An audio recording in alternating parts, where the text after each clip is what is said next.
Yeah. They are beautiful looking women. Right. That, goodness me, in the mind of some men, they've sexually harassed. Yes. They use the image of those women for their personal sexual activities, which is a wrong one. I mean, I don't want to masturbate on this topic too much. Yeah. No, give us empirical facts. So, Doc, You can't speak from another microphone that is not your seat. See, the Senate is not for babies. It's supposed to be the most mature chamber that we have. So she was very disrespectful to the president of the Senate. I don't know her. I don't know the president. Please stay tuned. What you have just heard now is the voice of Arise TV News. We are Dr. Ruben Abati and the Rufai Oseni. They were reacting on the ruling of senators based on the issues that have been trending on the news concerned as regards to Senator Natasha and the Senate President. Now, the senators that have decided to suspend her for good 6 months with some conditions. Now also, Akpabio, on the other hand, he has come to clear the air, telling Nigerians that that his hands are innocent, that he knew nothing about any sexual harassment or whatsoever, that he has not done it in his life. And there are other reactions from Nigerians. Therefore, just stay tuned. You watch this video, you will see what people are saying, their own opinion. But do good to remember to subscribe and like my videos. And also turn on your notification button. Thank you. This is Fragile TV News. Senate President Godswill Akpabio there being the judge and jury in his own case. We know that the Senate has asked her to apologize, or they're saying that they might lift the suspension if she apologizes, which is very debatable at this point. The conversation is huge. But let me read some of the moves by the panel. Well, the recommendations of the Senate panel on Natasha Akpoti's seating arrangement. I'll read them. They say, 1, the Senate panel recommends the suspension of Natasha Akpoti-Uduaghan from all legislative activities effective March 6, 2025. 2, her office should be locked and she must hand over all Senate properties in her possession to the clerk of the National Assembly for the duration of the suspension. 3, neither the senator nor her staff should be seen within the premises of the National Assembly during the suspension period. Her salaries, allowances, and those of her legislative aides should be suspended, along with the withdrawal of all security detail for the duration of the suspension. 5, she should be barred from representing herself locally or internationally as a senator of the Federal Republic of Nigeria during the suspension. 6, the Senate Committee on Ethics, Privileges, and Public Petitions recommended a 6-month suspension for the lawmaker representing Kogi Central. I thought it was important to read this out for our viewers who are just tuning in at this moment. But I believe Senator Orji Uzor Kalu had stopped, that, is it order 4 or which one was it? Allowing her staff probably to be able to, to be paid. But I think what we should question here is the fact that, her salary is being withdrawn at the same time that for her suspension.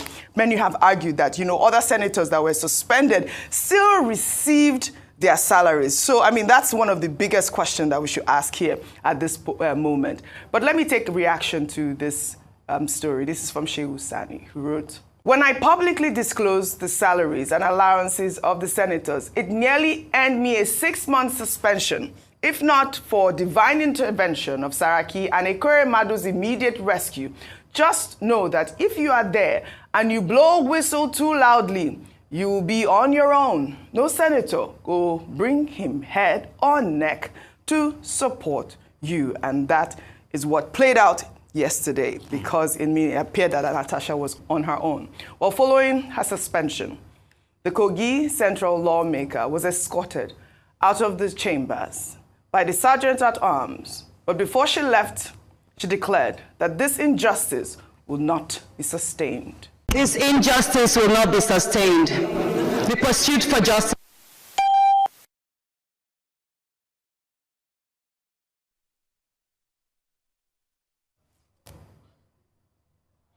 She was about to speak there. They turned off her mic. She was not allowed to be heard before the petition was delivered as well. I mean, what sort of injustice was that?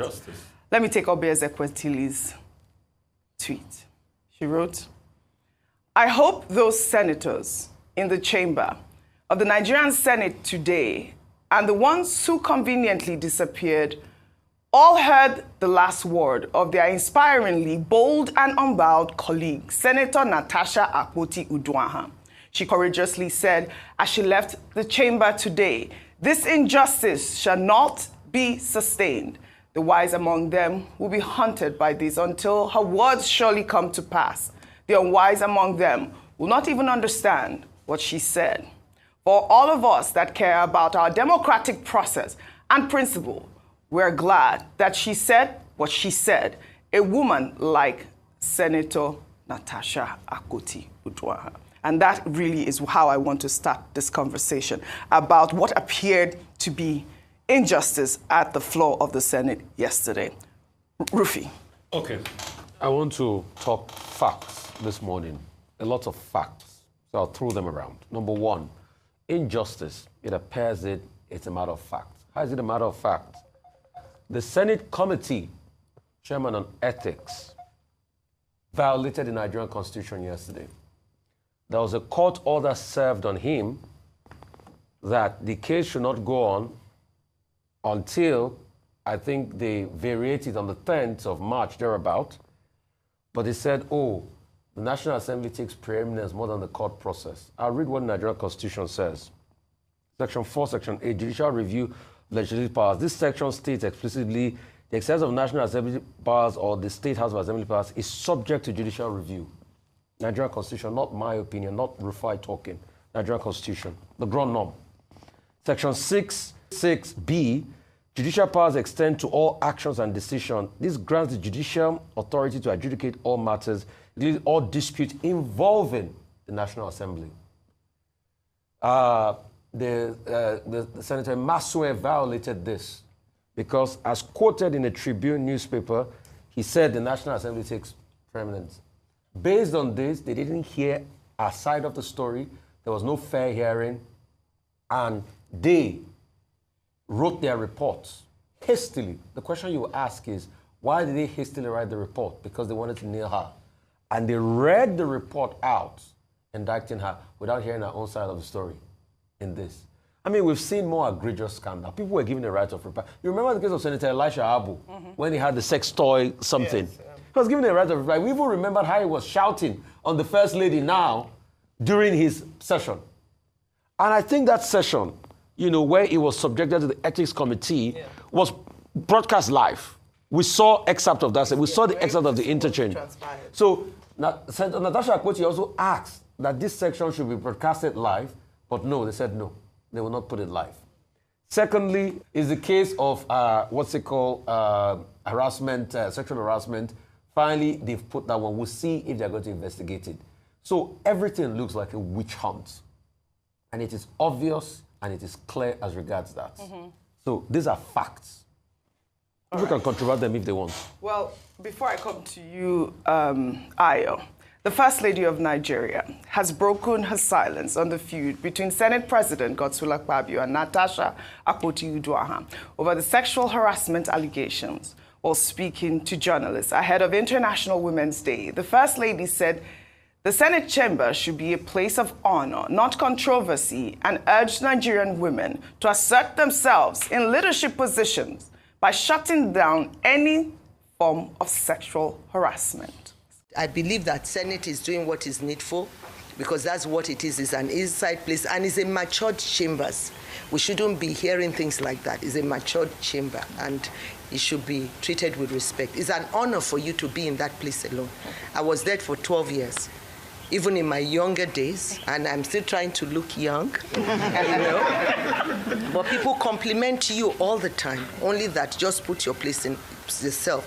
Women, raise yourself high. Don't be in a position that men will be talking to you. You can always shut them down before they start. So all the very best. Keep doing your best. Happy International Women's Day. Happy International Women's Day to Senator Remi Tinubu, First Lady of Nigeria. So many takeaways from her comments there, one of which, she said that the Senate House is what? What did she say? For mature people, and it's supposed to be for mature minds. And the second, which we'll discuss after I take some tweets, is the fact that she said, you'd have to find ways to shut men down before they sexually harass you. I mean, that's a comment from First Lady of Nigeria. Let me take Rinu Oduwala's tweet. She wrote, 9 years ago, she was also disrupting and creating controversy in the Nigerian Senate. She pulled up an old video. Let's take a look at that video. Distinguished colleagues, order. Why I'm taking order.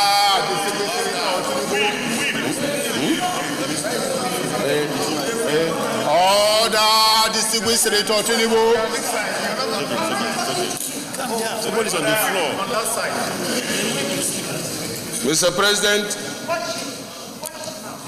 Mr. President, distinguished colleagues, why I'm taking us through this thing is because the nation is watching us. All right, we said nations. I mean, there you have it.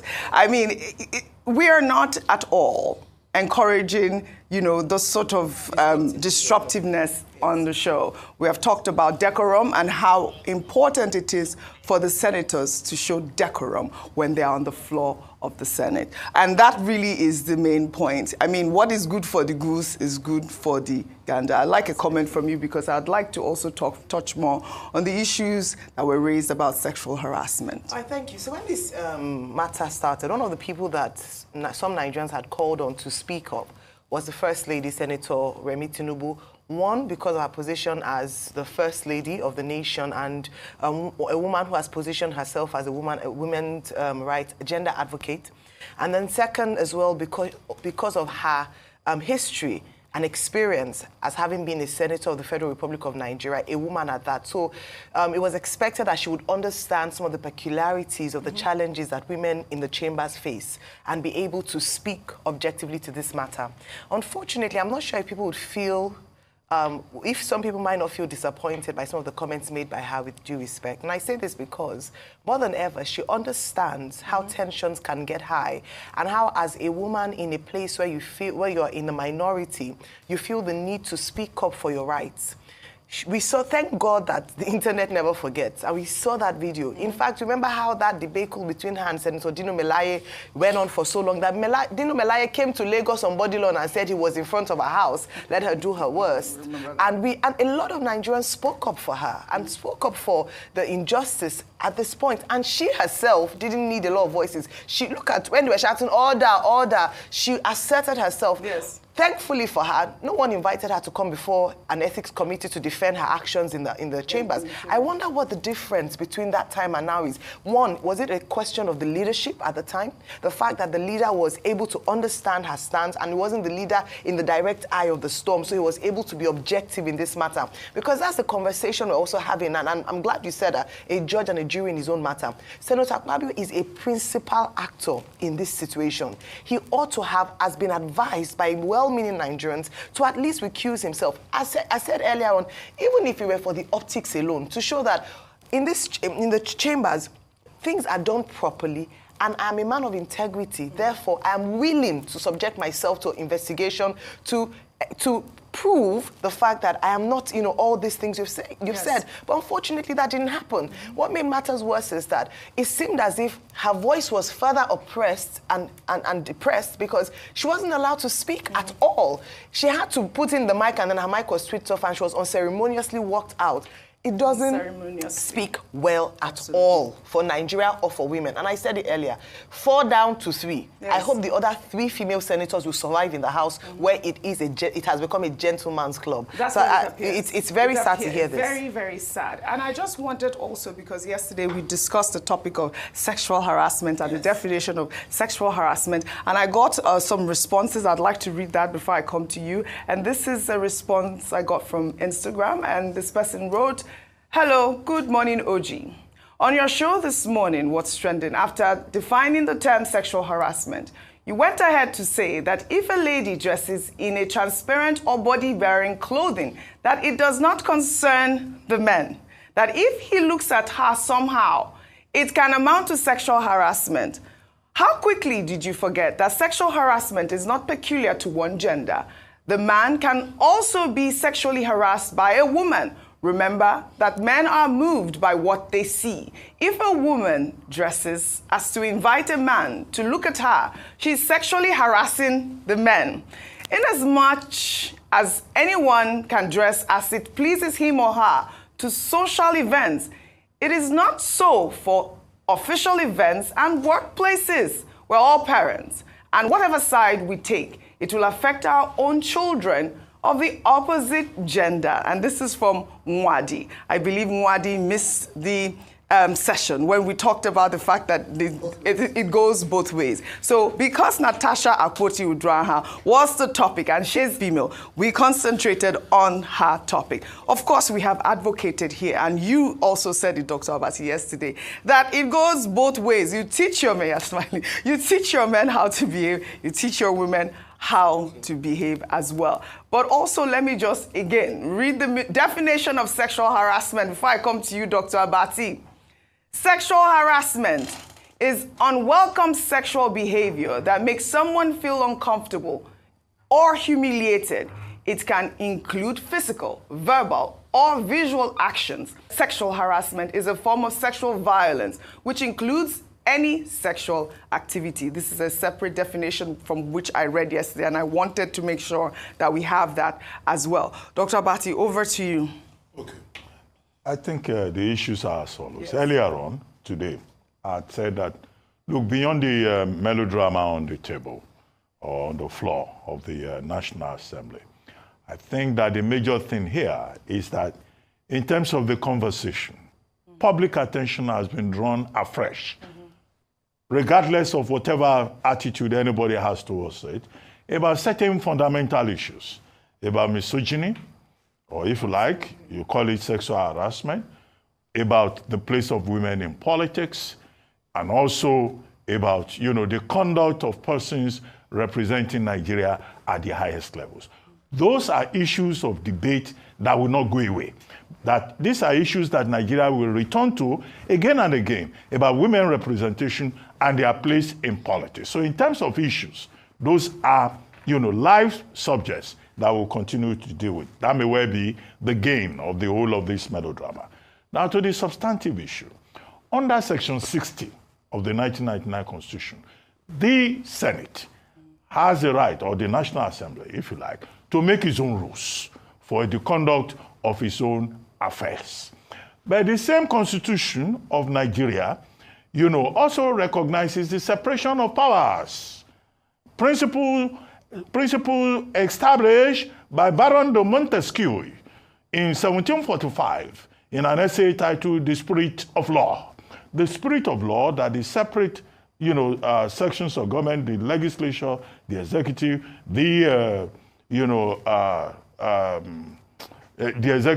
the legislature, and the judiciary. They are separate, but they can work together to defend the spirit of the law. Without being pedantic, quickly, if Mrs. Akpoti-Uduaghan feels that she has been served badly, there is injustice, she still has the right, under the constitutions of Nigeria, to seek redress where her rights may have been violated. And that's why she has already even filed a case dealing with fundamental human rights enforcement. Because even when you say there is separation of powers, you cannot abuse the rights of an individual. The court can inquire into that. But the precedent is that even the judiciary cannot dictate to the legislature. And, that's the principle under those three sections. However, the court knows what to do. We're told that Justice Iguatu's court is going to sit today.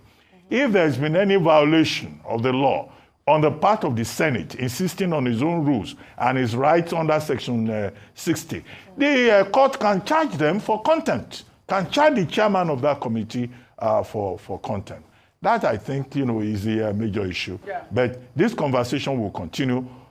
Rights where they've been violated should be defended. And I see that you are concerned about Mrs. Uduaghan's salary. Why? The thing is that in the past, other persons who were suspended collected their salaries. That's the point. I mean, I feel it's fair. Maybe they should allow her to have a salary, whether she needs it or not. You know, but it's just unfortunate that the people who have been served the short end of the stick in this are the people of Kogi Central that she's representing. Because for as long as she's on suspension, nobody will be there to defend their interests from Kogi Central. Absolutely. In terms of Senator Remi Tinubu's comments, where she talked about trying to prevent sexual harassment before it happens. And, you know, to go back to that comment from that Instagram user who talked about the fact that, you know, when I said, if you go out and your skin is showing or your dress, it's the man's fault, it's also the woman's fault. I mean, do you understand that people in Saudi Arabia get raped, get sexually harassed, and they are fully clothed? So it really doesn't have anything to do with what you're wearing. Like, this is what the point I'm trying to establish. It really doesn't have anything to do with how you appear. It has to do with what the person does to you. And that's really the point. Whether it's a man or a woman, because I've seen women who sexually harass men, because it's such an important... Sexual harassment is in the mind. Yes. And please, it's not about what the person wears. There are beautiful looking women. That, goodness me, in the mind of some men, they've sexually harassed. They use the image of those women for their personal sexual activities, which is a wrong one. I mean, I don't want to masturbate on this topic too much. No, give us empirical facts. So, with due respect, Dr. Abati, I will give you empirical facts. Yes. There are men that take pictures of beautiful looking women and use to commit acts of, personal, sexual sensationalizing of their organs and their fantasy and their organs. The woman does not even need to wear anything sometimes. And that's why we need to condemn it. It's in the mind of the person. When the person now exhibits it by making attempts, then we need to condemn it. It's not about what the woman wears in the first place. Absolutely. What we are talking about happened only after the change of seats in the Senate. That is when hell was let loose. And all sorts of allegations came up. Only after the change of seat in the Senate and change of the committee, which my senators know happen from time to time. Said to have happened on the 8th of December, a day to my birthday, which was celebrated in the stadium in 2023. So from 8th of December 2023, I never heard, my wife never heard, no Nigerian never heard, even the husband never heard any issue of sexual harassment until her committee was changed and then her seat was changed and she went on. Have you ever wondered the trauma caused by that same woman on the other people she had accused in the past? None has been proven so far. You've not wondered. Do you even wonder the trauma caused to the 10th Senate and the image of the Senate with all these useless allegations? I've refrained myself from making a statement. Look at these beautiful women. They've come across me so many times. Have I ever harassed any of you? Or is the person thinking that you are not beautiful? So I don't want to dwell on that. But let me just say that time will tell. If we are in court, the court will decide.